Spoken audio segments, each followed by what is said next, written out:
3 दिन से एक अननोन नंबर से उसे मुसलसल कॉल्स आ रही थी। ऐसा नहीं था कि वो कोई एहतियात पसंद लड़की थी। इन अननोन नंबर पे बातें करना उसका पुराना मशगला था, मगर अभी उसका एक नया दोस्त बना था तो वो कैसे किसी अनजान के साथ रवाबित बढ़ा लेती।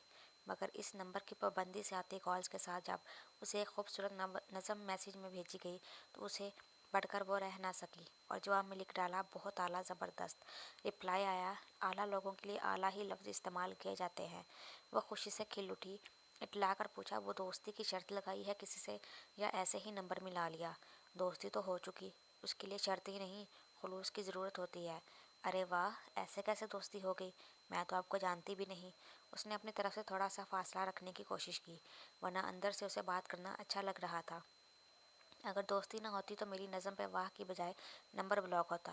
वो चुप रही। थोड़ी देर बाद एसएमएस आया, मेरा यही नंबर व्हाट्सएप पर है। वो फ़ौरन व्हाट्सएप पर गई तो एक संजीदा मगर पुरकशिश लड़के की तस्वीर थी।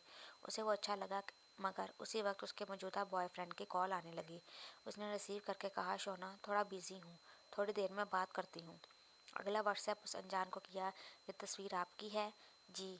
आगे से बस इतना ही जवाब आया। वो सोच में पड़ गई कि अगली क्या बात करे कि अनजान का व्हाट्सएप आया। अबाद नाम है मेरा। उसने जवाब दिया, हिबा, खैर ये तो आपका नाम नहीं है, पर मान लेते हैं। वह हैरान हुई कि उसे कैसे पता चला। थोड़ी परेशान भी हुई कि कोई जानने वाला तो नहीं। मैं कैसे यकीन कर लूँ कि ये नाम, ये तस्वीर आपकी अपनी है?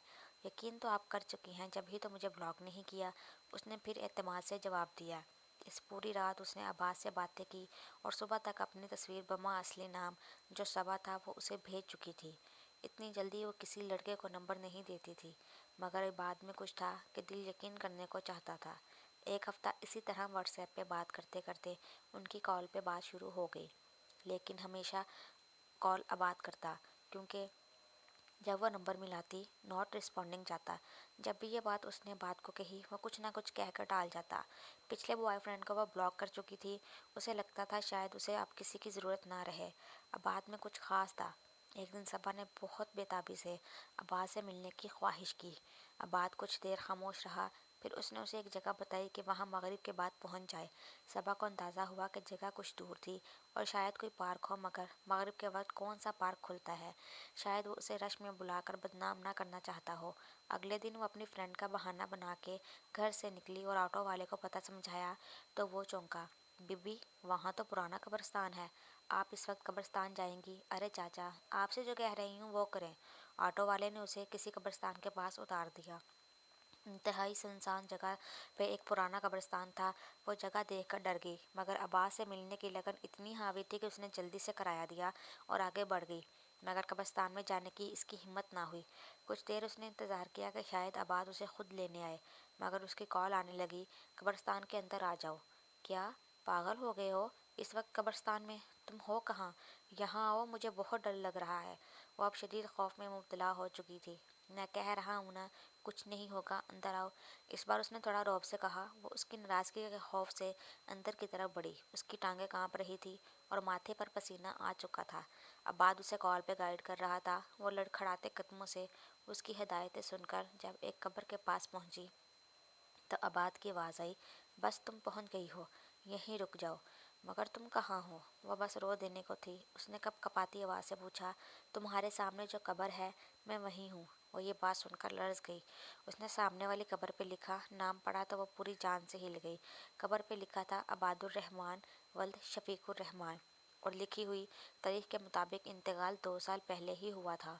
उसे लगा उसका दिल सीना फाड़कर बाहर आ जाएगा। उसने सोचा, तेज़ी से दौड़कर बाहर निकले। इसी लम्हे किसी ने उसके कंधे पे हाथ रखा और वह लहरा कर बेहोश हो गई। वह जैसे किसी गहरी नींद से जाग रही हो।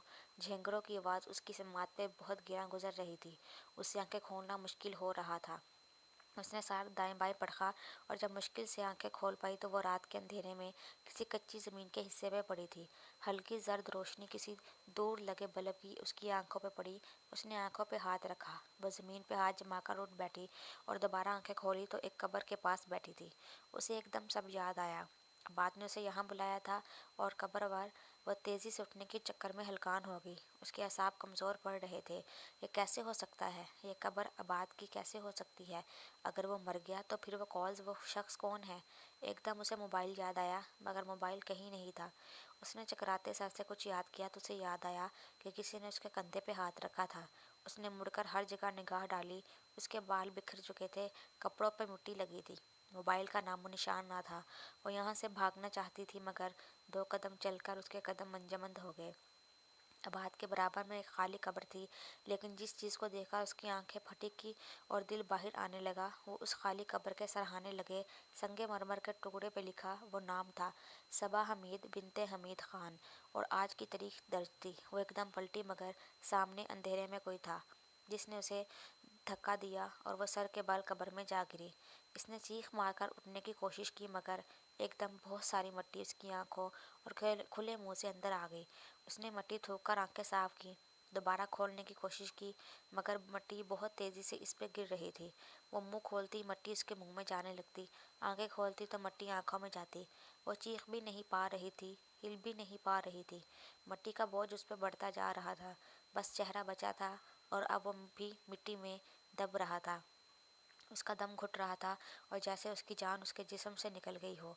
हॉस्पिटल के बेड पे उसका सर दाएं बाएं हिलता देख नर्स जल्दी से डॉक्टर को बुला लाई। डॉक्टर के साथ उसके बाबा ने भी अंदर आना चाहा, मगर डॉक्टर ने उन्हें इजाज़त नहीं दी। उसके बाबा, मामा, भाई और कुछ करीबी रिश्तेदार सब आईसीयू के बाहर थे। सबा को होश आ गया था, लेकिन वो इतनी डिस्टर्ब थी कि डॉक्टर ने इसे फिर सुकून की अद्वियात देकर सुला दिया था।